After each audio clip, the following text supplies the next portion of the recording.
بسم اللہ الرحمن الرحیم۔ السلام علیکم ورحمۃ اللہ وبرکاتہ۔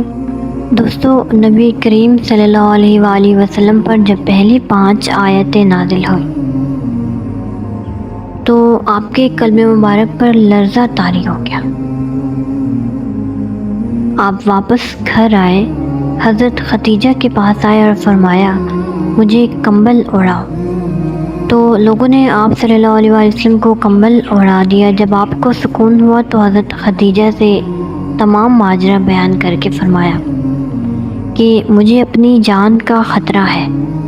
حضرت خدیجہ نے کہا کہ ہرگز آپ کی جان کو خطرہ نہیں ہو سکتا، خدا آپ کو کبھی رسوا نہ کرے گا، آپ قرابت داروں کا حق ادا کرتے ہیں، لوگوں کے بوجھ کو آپ خود اٹھاتے ہیں، فقیروں اور مسکینوں کی مدد کرتے ہیں، مسافروں کی مہمان نوازی کرتے ہیں، انصاف کی خاطر آپ لوگوں کی مصیبتوں میں کام آتے ہیں۔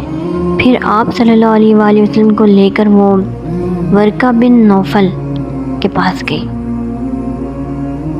جو زمانہ جاہلیت میں عیسائی ہو گیا تھا اور عبرانی یا عربی لکھنا جانتے تھے۔ انجیل کو عبرانی یا عربی میں لکھتے تھے اور بہت بوڑھے تھے اور آنکھوں کی روشنی بھی جا رہی تھی۔ حضرت خدیجہ رضی اللہ تعالیٰ عنہ نے کہا کہ اے ابن اپنے بھتیجے کا ماجرا سنیے۔ ورقہ نے کہا اے میرے بھتیجے، بتاؤ تم کیا دیکھتے ہو؟ تو نبی کریم صلی اللہ علیہ وآلہ وسلم نے جو دیکھا تھا بیان فرمایا۔ ورقہ نے کہا یہ وہی ناموس محرم اسرار ہے جو موسیٰ پر اتارا گیا تھا۔ اے کاش کہ میں اس وقت جوان ہوتا، اے کاش کہ میں اس وقت زندہ ہوتا جبکہ تمہاری قوم تم کو نکال دے گی۔ آپ نے پوچھا کیا میری قوم مجھ کو نکال دے گی؟ اس نے جواب دیا ہاں، جو کچھ تم لے کر آئے ہو اس کو لے کر کوئی آدمی نہیں آیا جس سے لوگوں نے دشمنی نہ کی ہو، اور اگر اس زمانے تک میں زندہ رہا تو تمہاری ہر طرح کی مدد کروں گا۔ اس کے تھوڑے ہی دنوں کے بعد ورقہ نے وفات پائی۔ اس کے بعد جبریل علیہ السلام کی آمد رکی رہی اور آپ بدستور غار ہرا میں جاتے رہے۔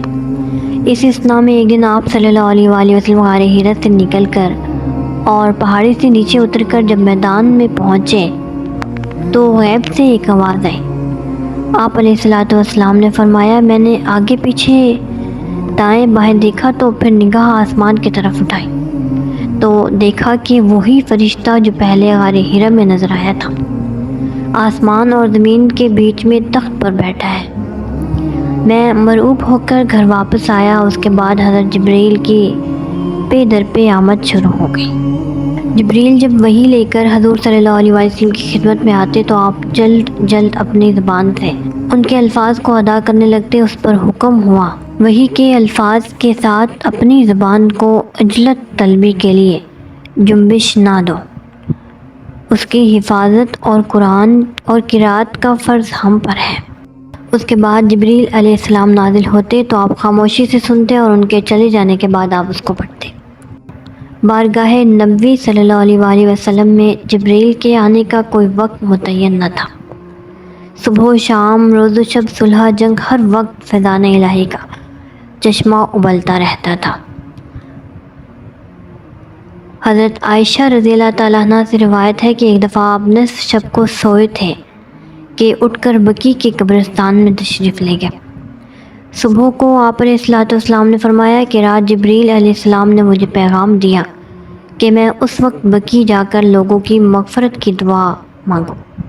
غزوہ بدر میں آپ علیہ الصلوۃ والسلام نے فرمایا کہ دیکھو یہ جبریل اپنے گھوڑے کی لگام تھامے کھڑے ہیں۔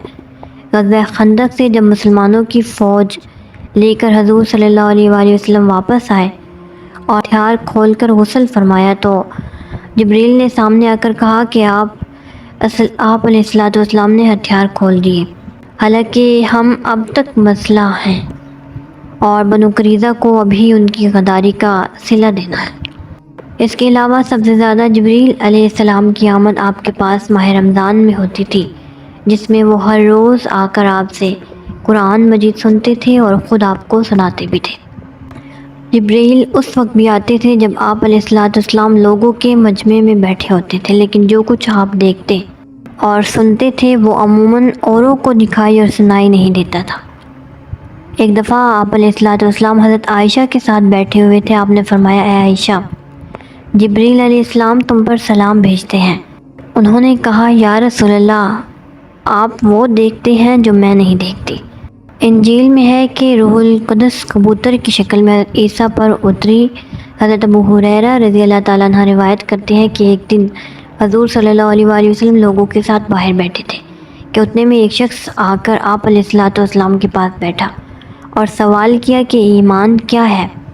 آپ علیہ الصلوۃ والسلام نے فرمایا، ایمان یہ ہے کہ خدا پر، اس کے فرشتوں پر، خدا سے ملنے پر اور اس کے پیغمبروں پر اور قبر سے پھر سے جی اٹھنے پر تم یقین رکھو۔